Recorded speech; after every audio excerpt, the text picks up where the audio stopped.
Hello and welcome. Today we are in the Tier 10 Royal Navy battleship, the Thunderer.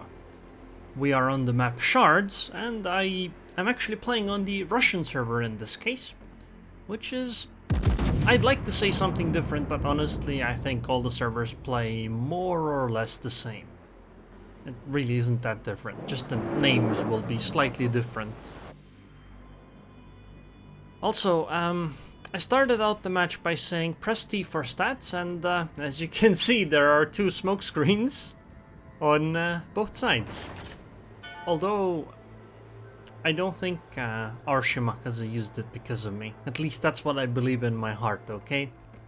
Anyway, we're heading towards the A-cap because that's where I spawned, and I will be using a lot of AP. So, for those that don't know what the Thunderer is basically like the Conqueror, except she has better AP, and she uses 457mm caliber guns, meaning that they can overmatch 30mm of armor with AP. Now, she has 8 guns instead of 12, but as I understand it, she's more accurate.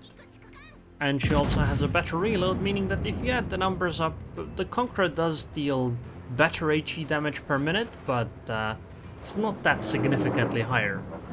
However, the Thunderer does not get the super heal that the Conqueror does, which is a big difference. Which means that the Thunderer is less tanky, but the Thunderer does have the legendary upgrade of the Conqueror built in, meaning that she can still get the concealment upgrade, and, you know, in that case, I think the Thunderer, as a combat vessel, ends up being slightly better, except of course, since you don't have access to super heal, you are significantly less tanky against fires, I suppose is how I should put it. But as usual, the Royal Navy battleships are not exactly well armored in close range encounters with battleships, so that's something to consider anyway. So the way you play the ship is you HE spam or you AP spam, it's kinda up to you. I prefer AP in most cases, but HE spam is rather effective on the ship as well. So that is always an option. The main thing right now though is that I don't want to go in too much because, well, first of all, we didn't really know who would be on this A side. Perhaps there would be a sudden tier 10 battleships showing up. So I didn't want to risk it too early. But now that we roughly know who on the enemy team is where, I might as well turn around soon enough and try to enter the cap zone.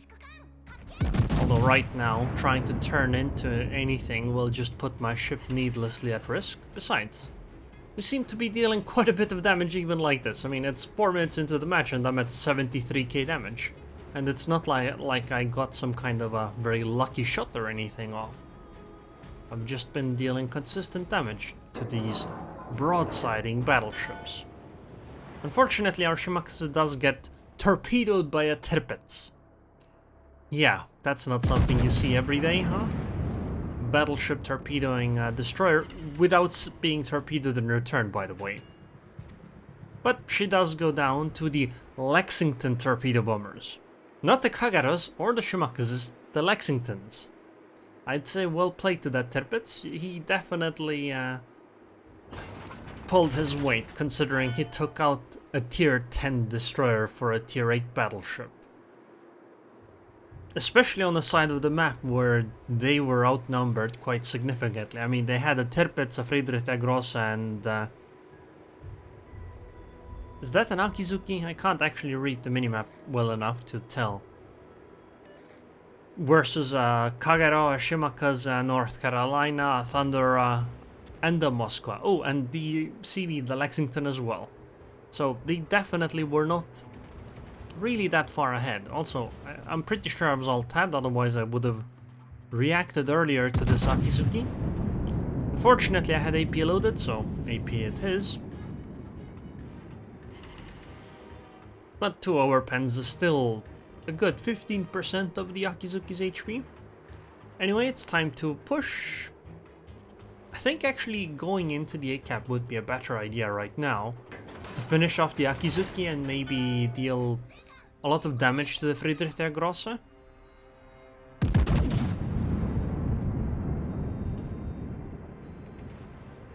But whatever, let's head towards the B-cap instead, because if you look at the minimap, we don't have all that much near the B-cap, but the enemy doesn't have much on the B-cap either, so perhaps we can just nab the cap zone quickly. Keep in mind that the Thunder is incredibly maneuverable. The legendary upgrade on the Conqueror gives her Des Moines levels of maneuverability in terms of rudder shift, meaning that she turns rather quickly. Not quite on a dime, but for a battleship it's incredibly quickly. Man, I just keep dealing these 10k plus salvos on all these battleships. I'm at 100k damage already, and I haven't got a citadel or fires or anything like that, just AP over and over. But then again, I suppose I have been quite lucky. The red team has been showing lots of broadside so far, or at least some broadside, and I have been able to take advantage of at least some ship seems to be showing me broadside at any given time.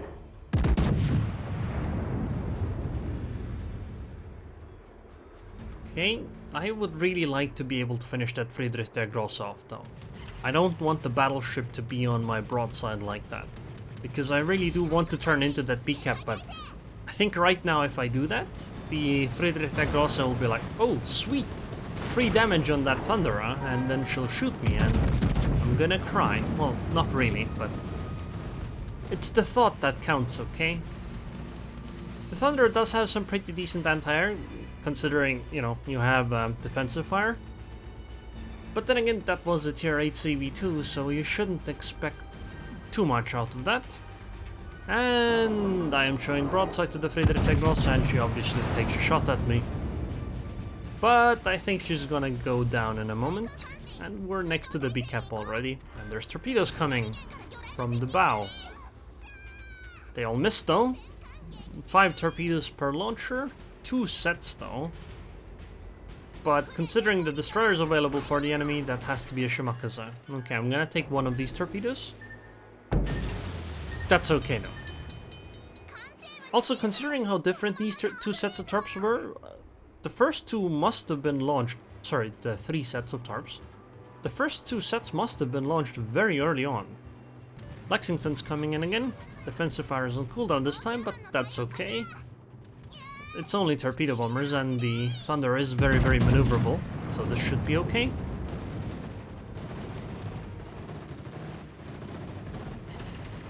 And another 12k damage to that Montana. Jesus. I mean, they never learn, do they? Well, we are capping the B-cap finally, although I don't think I'll... Oh, the Shimakaze actually came back and entered the cap. These are the CV torpedoes, so I don't need to be afraid of them. They're so far away, I don't know if they could actually even reach my ship at this point. I am unspotted. By the way, I have 12.3 kilometer concealment range in this battleship. My Venezia has 12.4 kilometer concealment range. Just saying. Oh, and the work-in-progress Goliath has 11 kilometers, but because I'm using the rudder ship one, well, actually it's basically the same as this ship. Anyway, Shimakaze is probably gonna leave this cap soon. I'm not gonna go through these 2 islands though. If you look on the minimap, there's a bit too many enemy ships on that side of this double island portion. If it wasn't for the Montana, I wouldn't really mind it too much. I mean, I can probably take a Des Moines and Chapayan. But having to juggle a tier 10 battleship plus the cruisers and the destroyers is probably too dangerous. It's safer to just sit back here and try to take this cap zone while spamming HE at this Montana, except I guess that's not HE, is it? Oh, too bad I got decapped. I'm gonna damak on this fire immediately because I don't think that fire is... I don't think I'm gonna be set on fire again anytime soon. And even if I am, what's the chance that I'm gonna get set twice on fire? I don't think it's very high. And if it's a single fire, does it matter whether it burns now or burns later, right? It'll be the same end result. Anyway, I need to turn around again to try to enter the B cap again. Luckily, this time I do have some backup. I have a full HP North Carolina. And I think we'll be able to take this cap with the two of us. Montana has gotten quite far away, so I don't think we can finish her off.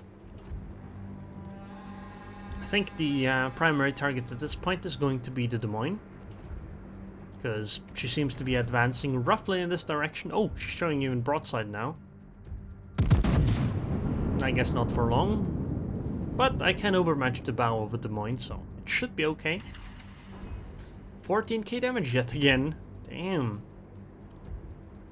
Anyway, the North Carolina was forced to disengage from the capstone. Oh, that Montana is low, but I think the Des Moines is close enough that she is the primary target. Swapping back to HE, because I think the Des Moines is gonna go down soon, and there's destroyers over here, which obviously take priority. Come on, Shima, pop out. Or Daring. Either or. Not like this though. Oh god. 3 torpedoes. Immediate Damacon and heal to try to survive this. 991 HP. I think if I hadn't Damacon and healed, I probably would have sunk right there. 912 HP there for a moment, but I'm still alive. And the heal is ticking away. Damn.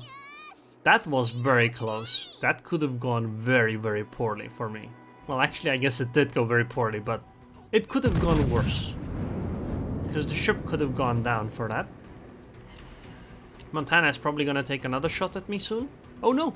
She's actually firing at the North Carolina behind me. Okay, that's good. Oh, more torpedoes. Damn. Well, I'm back to 10k HP though. Heal is very, very strong. Okay, I need to not get hit by that torpedo. Okay, good. We avoided it.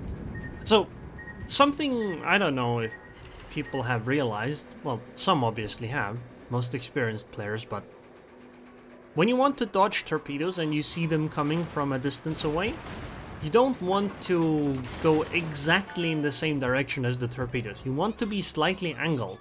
So you want to go slightly diagonally compared to the torpedoes, because that will allow you, that will give you movement in the horizontal direction compared to the torpedoes, meaning that you can use it to dodge. If you just straighten yourself out and go exactly the same direction as the torpedoes, what will end up happening is that if you're exactly on point and the torpedoes aren't going to drift into you, great, you avoided them. On the other hand, if you are in a position where the torpedoes are slowly going to drift into you, you're gonna take the torpedo because you don't have the time to, you know, correct the course. But if you go slightly diagonally, you can always correct your course when before the torpedoes get to you, and then you can easily avoid them. Anyway, the Montana is gonna go down. I'm surprised she actually switched targets and didn't continue shooting me. That's okay though. It's 5 versus 3 ships left.